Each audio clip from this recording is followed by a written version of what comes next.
There is always enough when you open up and let it in. What is your economy anyway?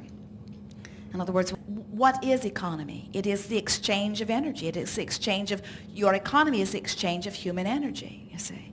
And it expands proportionate to the desires that are happening. And so as mass consciousness is bombarded with contrast that gives birth to desires. The little girl who wants the doll that she saw on television, or the child who sees the computer set up and he can't wait, or the little one that sees the drums and wants it. Every one of these consciousnesses that is exposed to contrast, that is giving birth to desire, is a huge contributor to economy, because that pulling power is happening, and globally and universally it is being answered. The question is, where am I as an individual allower, and how much of this economy that's being created worldwide am I letting in? Better stated, who am I using as my excuse not to let it in? Good. Thank you. Indeed. Something more? No. You'll hear more as we're moving forward. Where are you? Right here, yes.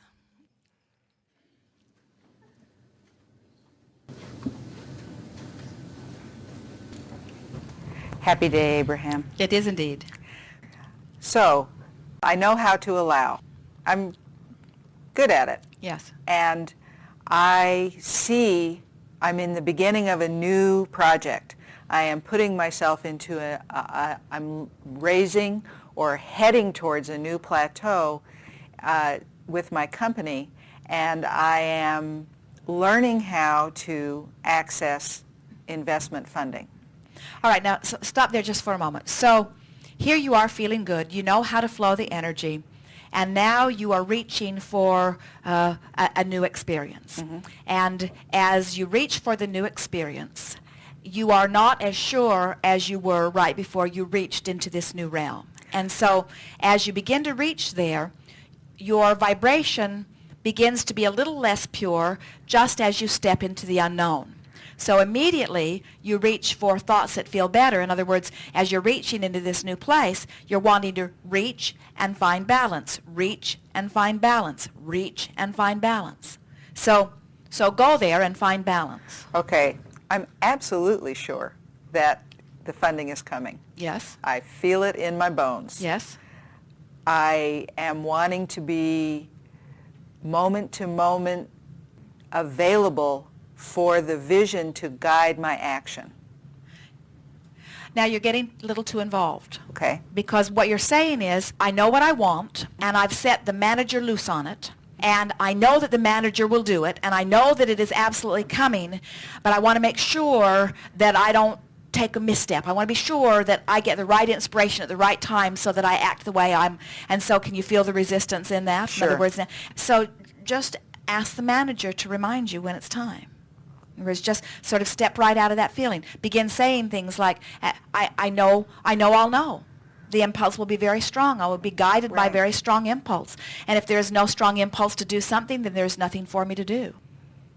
The reason that we like so much this analogy of the manager is because once you can play with the idea of it, and you can feel the supreme satisfaction you would have with such a person in your life. In other words, it's easier for you to accept it if it were a really extraordinary person who just had the ability to knock himself out in thousands of different ways in every day in order to put things in order for you. It's like having someone pre-paving your path. It's like an entourage of very effective people going before you and preparing every conversation, every moment in traffic, everything that would ever happen in your experience is being taken care of by this orchestrator.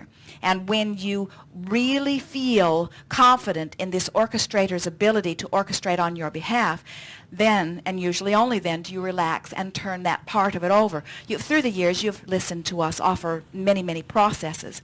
The placemat process that we talked about some time ago was for this same intent, because we understand that what creating is identifying a desire and then letting it be. Identify the desire and then let your vortex be the open channel through which the energy that creates worlds flows to the completion of that which you want. But most physical beings give birth to a desire and then they say, where is it? And so they open the vortex through the power of their desire and then they close it right up again by their awareness that it hasn't happened yet. So we offer endless processes, all with the same intent, to bring you to the place of allowing. So the placemat process said, put the things you plan to do on this side and the things that you would like to be done that you don't know how to go about or you're not ready to do on the other side.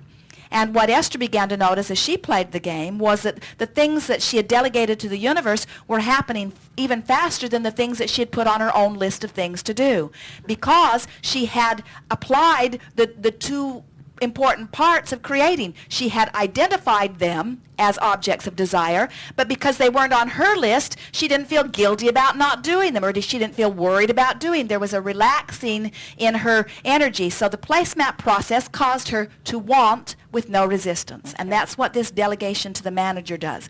It causes you to identify your desire and hold no resistance. So why do we want you to visualize? What's the whole point of visualization? If the manager's been watching you, if law of attraction or God or all that is or whatever it is you're wanting to call this creative life force, this eternal energy that is ever flowing, if it is always watching, and if you've been launching intentions all day, every day, all of the days of your physical experience, and if this non-physical energy knows exactly who you are and what you want, and is answering, because every time you ask, no matter how boldly you are asking or not, every time you are offering the vibration of desire, the universe is answering, then what is the point of your visualization? Well, the point of your visualization is not to make it happen. It's not to tell the universe more clearly what you want. The universe always knows clearly what you want. It is that in your visualization process, you are more likely to be in a place of being a vibrational match to your desire than if you're worried about it not happening. Right.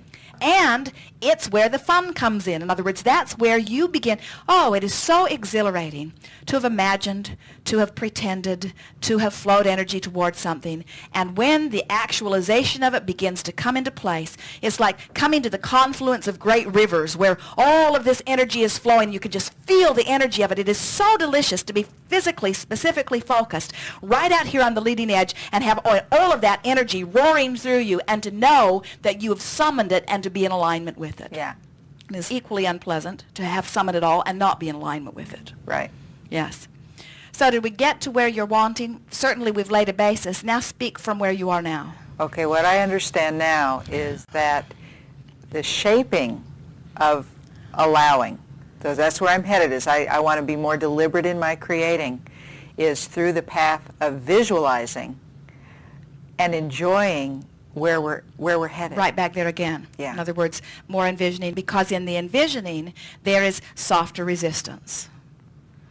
When you are looking at what is, when you say, I am wanting to attract this magnificent funding to carry this project that we have envisioned and have worked on into fruition, very powerful vision, and one that dovetails with so many other intentions that you've held, and so there's a lot of energy flowing. And then when you say, but no one called today, or I don't know what to do today, or what if I miss my opportunity, you can feel the resistance within that. So you just lift off of that thought and fast forward into the vision of it already being done. In other words, you can take any pleasurable point in it. You can pretend that it's already done and you just got the call, or you can pretend that the millions of dollars have been flowing to you for some time and you have this huge enterprise where everyone is dancing, all these creative geniuses all working together, and the idea of funding is just not an issue. Or you could envision the thrill that you would receive the moment the idea came to you, and the exhilaration you feel when you just knew that that was the right idea. In other words, you can pick any point along what will be the unfolding path and use it as your point of visualization, as long as you understand that the whole purpose in the visualization is to get you into the happy place that allows the universe to give to you all that you've been asking for. Fundamentally and purely, it's about letting it in. Exactly. That would make a good title for a seminar, wouldn't it? Yeah. The art of letting it in. That's what it is. Okay. The universe knows what you want, so your question in any moment is, am I letting it in? Am I letting it in? What we are saying to you is, we could teach anybody to let it in through the path of no resistance. In other words, that's what meditating is. It's easier to teach you to have no thought than to have pure positive thought. But it's not as much fun to be a powerful, deliberate creator where you shape the idea and then you take pleasure from the idea. Oh, nothing is more delicious than to evaluate contrast and give birth to a desire and feel its weirdness in the beginning, and know that this new desire, while it is tantalizing, is nowhere near where you are vibrating. So then your work begins. Now your work is to look at it and pretend it and play with it and imagine it until it becomes familiar. And then there is such pleasure in feeling the alignment of that energies, feeling the movement of the energies, and then the satisfaction of beginning watch actual manifestations begin to make their way into your experience. So you're yipping and yahooing, Esther saying, can you believe that? Can you believe that? Can you believe that? As things are unfolding. Yeah. And then boom, you're in this new place with this new manifestation, and you sort of settle into it. It's all new and different again. You can feel the new platform. You are new unto the universe. Everything in your environment is different, and now you begin the new deciphering, and bam, another new unfulfilled desire, which is odd and uncomfortable at first, but now your work begins, and you look at it and you play with it and you mold it into place until you can feel it come into place. You are reaching for the sensation of joy. You're milking this. Your visualization is not to make something happen. Your visualization is for the pleasure of taking the ride with the rocket, you see. So now you work it into place. You feel the satisfaction. Oh, sometimes you're off, sometimes you're on. You have all of that pleasure. It's sort of like your tennis games. You don't go out there and look for somebody you can whoop every time.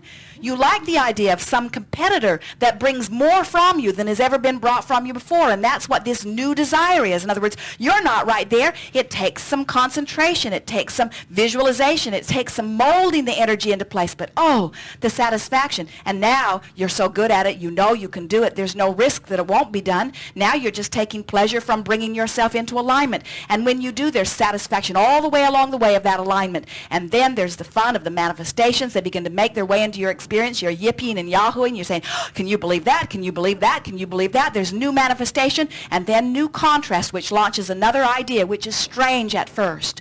And now your work begins again. And this molding process never ends.